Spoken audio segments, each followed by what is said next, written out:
பைக்கை ஸ்டார்ட் பண்ணி ஸ்ட்ரைட்டாக ஒரு இடத்துக்கு போகிறாருங்க. அவர் ஸ்ட்ரைட்டாக பார்த்தீங்கன்னா அது ஒரு ஹாஸ்பிட்டல். சொந்தக்காரங்களுக்கு யாருக்கும் ஆக்சிடென்ட் ஆகிருக்கு போல், ஒரு 4 டேஸ்க்கு முன்னாடி ஆக்சிடென்ட் ஆகிருக்கு.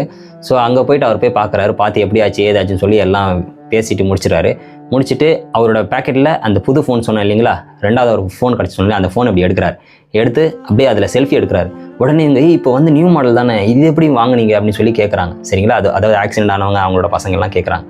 இது வந்து என்னோடய ஃப்ரெண்டு, நான் இப்போ தான் வாங்கினேன்னு சொல்லிட்டு அவர் செல்ஃபி எடுக்கிறார். ஒன்றும் நல்லா புரிஞ்சுக்குங்க, ஒன்று என்னென்னா இது வந்து ஒரு ரேட் அதிகமான ஃபோனு. இதுக்கு வந்து சில சிஸ்டமேட்டிக்காக லாக்லாம் இருக்கும். நீங்கள் எப்படி அது அன்லாக் பண்ணுற மாதிரி எதுவுமே சொல்லலையே சொல்லிட்டு என்கிட்ட கேட்கலாம். ஒன்றும் இல்லை, அவர் ஃபோனை கொடுக்கும்போது இதெல்லாம் பண்ணியிருப்பார். அதெல்லாம் பேச வேணான்னு சொல்லிட்டு நான் ஸ்கிப் பண்ணிட்டேன். சரிங்களா, இப்போ கதைக்குள்ளே வரும்.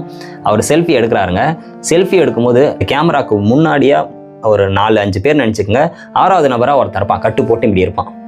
சரிங்களா, கிட்ட போய் பார்த்தா அது வேறு யாரும் இல்லை, ஸ்டார்டிங்கில் ஆக்சிடென்ட் ஆச்சு சொன்னேன் இல்லையா, அதே நபர் தான். ஸோ இப்போ கதை அவன் பாயிண்ட் ஆஃப் வியூலேருந்து போகும்போது ஸோ கரெக்டாக கேளுங்க. சரிங்களா, கொஞ்சம் மிஸ்டேக் பண்ணிங்கன்னா இதோட சுவாரஸ்யம் உங்களுக்கு போயிடும். இப்போ பார்த்தீங்கன்னா அவன் வந்து பெட்டில் படுத்துட்டு இருக்கான். பக்கத்தில் வந்து அவங்க அம்மா இருக்கிறாங்க, திட்டிக்கிட்டே இருக்கிறாங்க, வண்டியை ஒழுங்காவே ஓட்ட மாட்டியா, உனக்கு வண்டி வாங்கி கொடுத்ததே வேஸ்ட்டு, எப்போ பார்த்தாலும் எதை நான் ஒன்று பண்ணிட்டு வாணி அம்மா, அதெல்லாம் ஒன்றும் ஆகலை இல்லைம்மா அப்படின்னு சொல்கிறான். ஏன்னா பின்னாடி இருக்கு இல்லையா, பின்னாடி வந்து அவனுக்கு ரொம்ப பலமாக அடிபட்டு இருக்கு, ஃபுல்லாக கட்டு போட்டிருக்கு.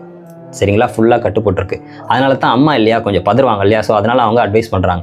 இந்த சைடில் பார்த்தீங்கன்னா அந்த பொண்ணு வந்திருக்கு, இவன் லவ் பண்ணுறான்னு சொன்னாலும் அந்த பொண்ணு வந்து கொஞ்சம் அழுதுட்டு இருக்காங்க. நீ இப்போ நான் உனக்கு ஃபோன் பண்ணுறேன்னு சொல்லிட்டு அவளும் சொல்லிடுறான். அவளும் அழுதுகிட்டே போயிடுறான். ரொம்ப பேசலை, ஏன்னா இவங்களோட கான்வர்சேஷன் நானும் சொல்ல விருப்பப்படலை. சரிங்களா, பக்கத்தில் ஃப்ரெண்ட்ஸ்லாம் இருக்காங்களே, ஏதோ உன் பைக் எல்லாமே பேசி போலீஸ்கிட்ட இது பண்ணியாச்சு, ஆனால் உன்னோட ஃபோனு தான்டா என்ன ஆச்சுன்னு தெரியல.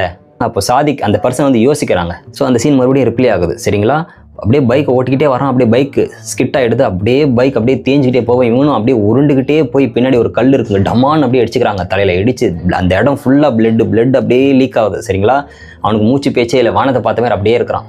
ஒரு 2-3 மினிட்ஸ் ஆகுது, அப்படியே கூட்டம் சேருது. ஸோ அதில் வந்து உடனே ஆம்புலன்ஸ்க்குலாம் ஃபோன் பண்ணுறாங்க. டக்குன்னு கூட்டத்தில் இருக்கிறவங்க என்ன பண்ணுறாங்க அப்படின்னா, 2-3 காலேஜ் ஸ்டூடெண்ட் ரொம்ப சீரியஸ் கண்டிஷனில் இருக்குது, பக்கத்தில் எதனா கிளினிக் இருந்தால் டக்குன்னு சேர்த்துலாம்னு சொல்லிட்டு அவரை கூண்டு போயிட்டு கிளினிக்கில் சேர்க்குறாங்க. சரிங்களா, கிளினிக் போய் செக் பண்ணுறாங்க. செக் பண்ணிட்டு இல்லை இது இங்கே சரி பண்ண முடியாது, ரொம்ப சீரியஸ் கண்டிஷனில் இருக்குது, நீங்கள் வந்து பெரிய ஹாஸ்பிட்டலுக்கு கூட்டு போயிடுங்க சொல்லிட்டு அவங்களே ஃபோன் பண்ணி ஆம்புலன்ஸை வர வைக்கிறாங்க. ஆம்புலன்ஸ் வர வச்சு ஆம்புலன்ஸ் ஏற்றிக்கிட்டு அவர் அப்படியே அனுப்புகிறாங்க. ஆம்புலன்ஸ் அப்படியே போகுது. சரிங்களா, இதோட இந்த கதை முடியுது.